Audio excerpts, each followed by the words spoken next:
밀락동 성당 얘기는 참 많이 들었습니다. 제가 4월 4일 서울에서 이쪽으로 갔고 5월 집자식 하면서 이제 본격적으로 일을 시작하게 됐는데 일단 안 됐죠. 그다음에 밀락동 얘기 참 많이 들어서 뭐 가봐야 되겠다 생각을 했는데 마침 오늘 이런 행사가 있기 때문에 제가 좀 기다렸습니다. 다 아시다시피 작년 6월 24일에 성경 축성식을 하셨습니다. 이제 1년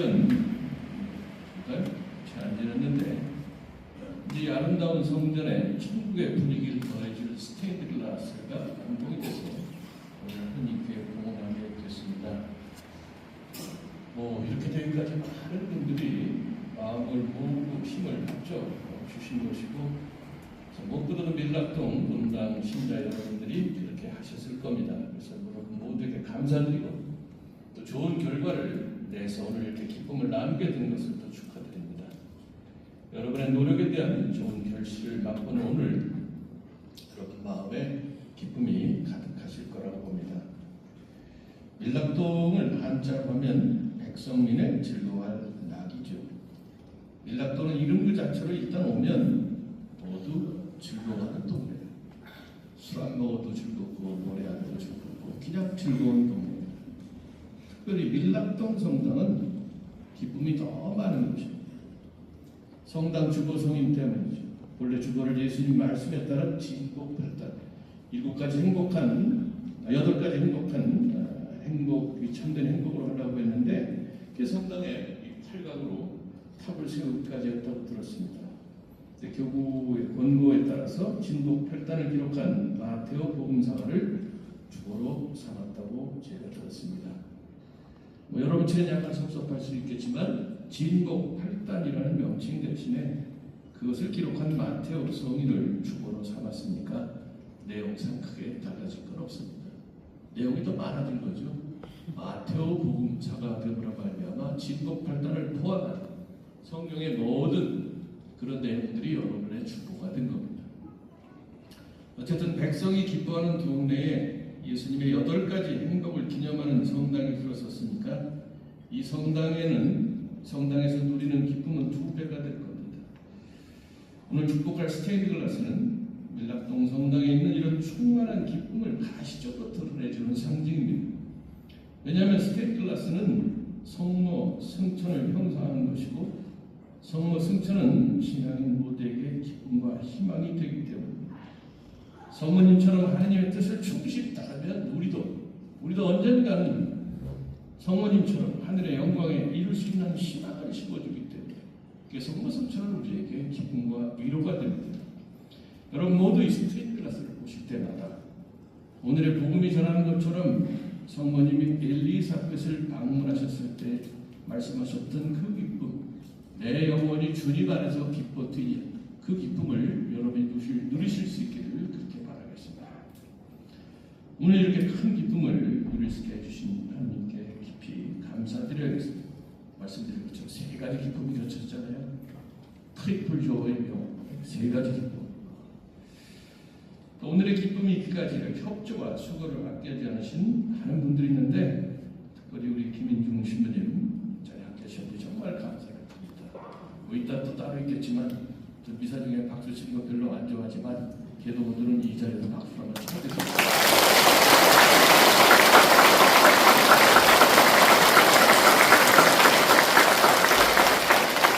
오늘 우리의 기쁨을 함께 하시려고 바쁜 중에 와주신 손님들 많습니다. 우리 기쁨 중심을 특별히 가족들, 친지분들 오셨습니다. 인사말은 이 정도로 하고 이제 제가 준비해서 여러분에게 드렸던 성모승천 주일 메시지 말씀드리겠습니다. 오늘 한국의 가톨릭 신자들에게는 8월 15일이 매우 기쁜 날입니다. 한 나라의 국민으로서 그리고 신앙인으로서 중요한 2사건을 기념하기 때문이죠. 이미 말씀드린 것처럼 그 하나는 우리나라가 만 35년간 일제 식민 통치에서 해방된 사건입니다. 우리나라를 광복절이라고 부르면서 해방의 기쁨과 의미를 되새깁니다.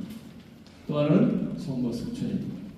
이날 가톨릭 교회는 하느님께서 당신의 구원 계획에 순종하면서 겸손히 사셨던 성모님을 하늘에 불러 올려서 영광스럽게 하신 구원 사건을 기념하면서 기뻐합니다.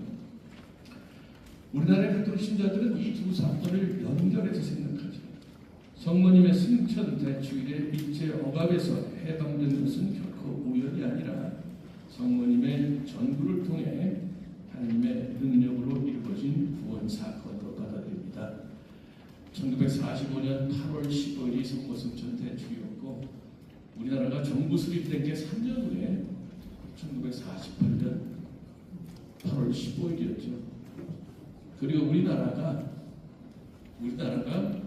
그 합법 정부로 제3차 파리셀 유엔 총회 때 그때 된 것도 사실은 12월 8일 그 근처였어요. 그러니까 12월 8일 저녁에 12월 8일 상임위원회에서 그 대한민국을 합법 정부로 올리자는 그 안을 상임위에서 안을 올리자는 것이 결정이 돼서 12월 8일에 성모님의 모형시대 축일이 됐던 거죠.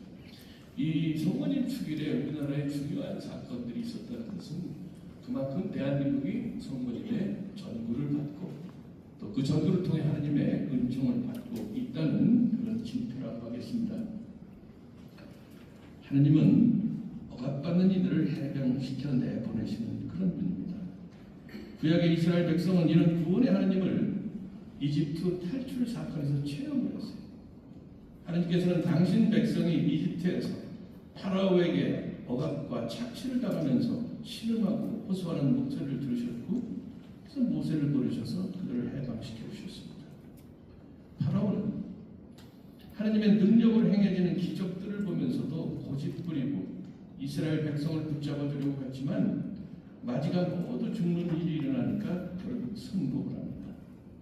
하나님께서는 오늘 성모님이 노래하신 것처럼 당신 팔로 권능을 떨치셔서 마음속 생각이 교만한 자들을 흩으심으로써 당신 백성 이스라엘을 보살펴 주실 겁니다.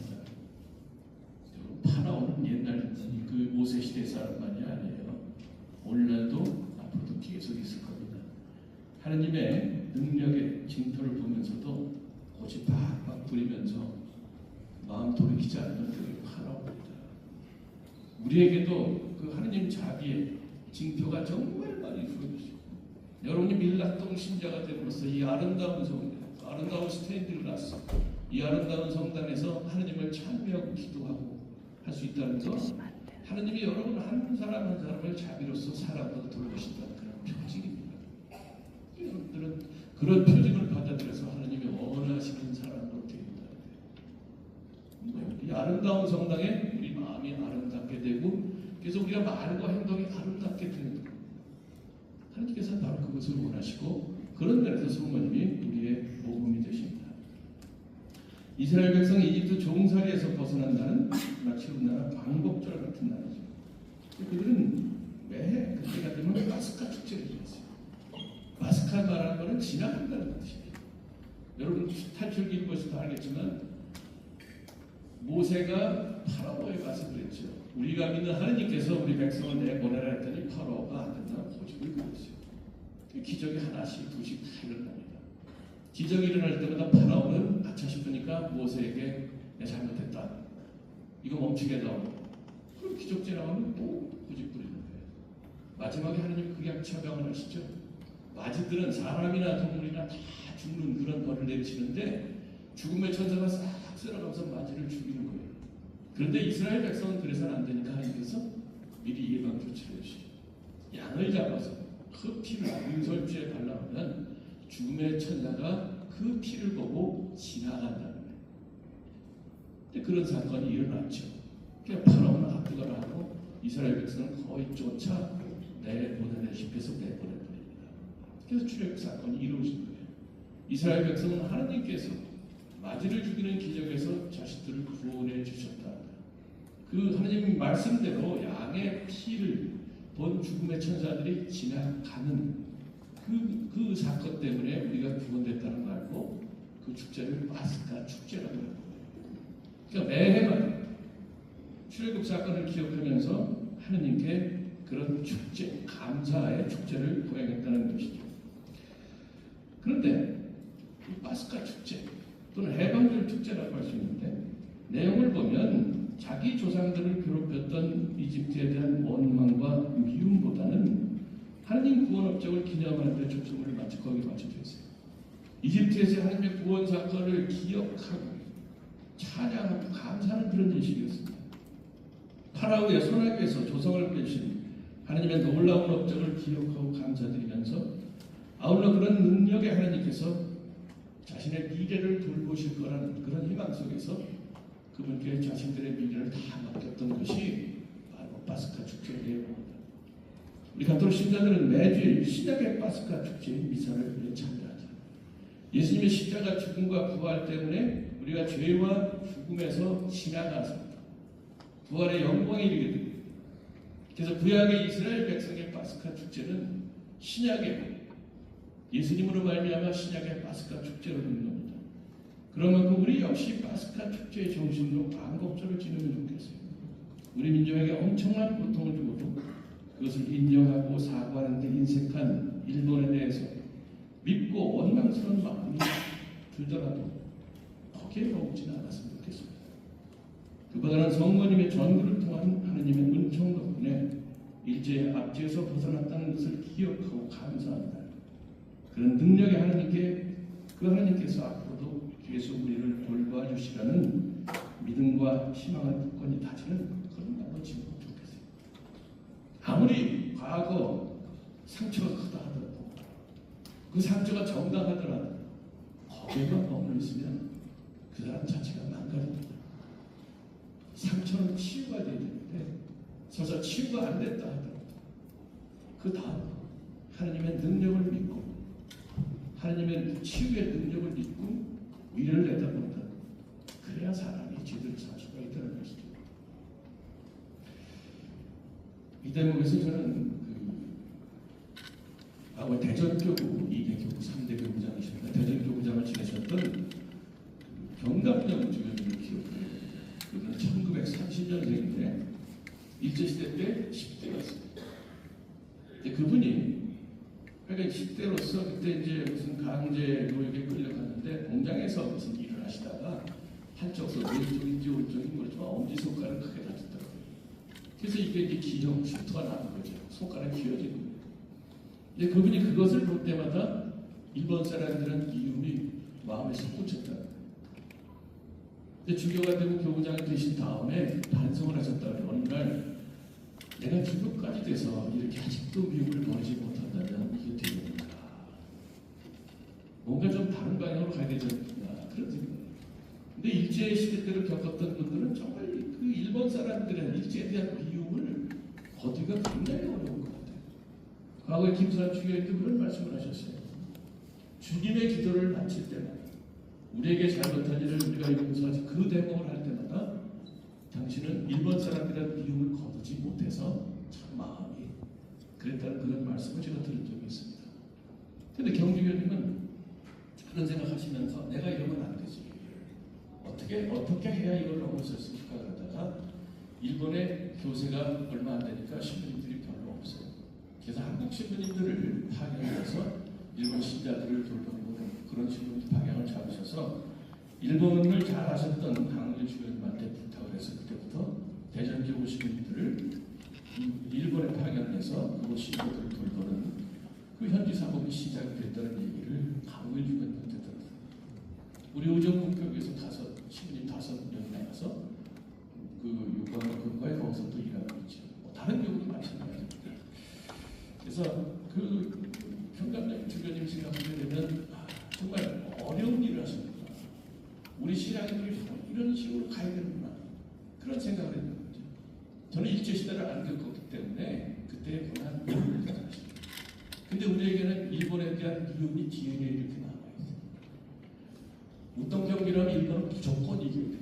반치고세라도 이겨야 돼요. 근데 그래가지고는 우리가 계속 뭐라 그럴까요? 정말 자기 안에 갇힌 사람이 된다는 거죠. 잘하면 박수 쳐줘야 되고 이런 게 돼야 정말 우리가 성숙한 사람이 성숙한 신앙이 되는데 그러지 못한다는 거예요. 근데 그 일본에 대한 미움이 미국의 DNA를 넘기는 굉장히 어려웠는데 개미 신앙의 힘으로 넘어설 수준이 있다고 합니다.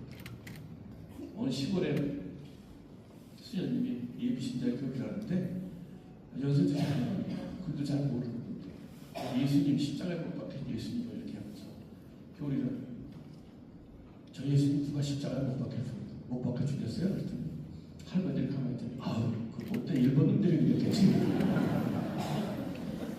우리한테는 일본에 대한 부분이 다른데 미움이 가득하면 그 미움이 사람을 파먹게 돼 있어요. 그 사람이 막가져요. 우리 주변에도 그렇잖아요. 어떤 일로 하여간 어떤 일로 배신을 당했던 실패를 했던 어떤 일로 한번 이렇게 사람이 상처를 주면 그 미움을 키워가게 마련이고 거기서 벗어나지 못하면 그 사람이 마음을 굽고 몸을 굽고 모든 것까지 해칠 수 있다는 것이죠. 그래서 저는 정말 파스카 축제 정신으로 우리가 광복절을 지낸다면 일본에 대한 섭섭한 미움에서 머물 줄 알고 하느님 은혜의 초점을 맞춰서 그것에서 벗어날 수 있지 않을까. 그래서 이런 말씀을 드립니다. 이스라엘 백성은 자신에게 시련을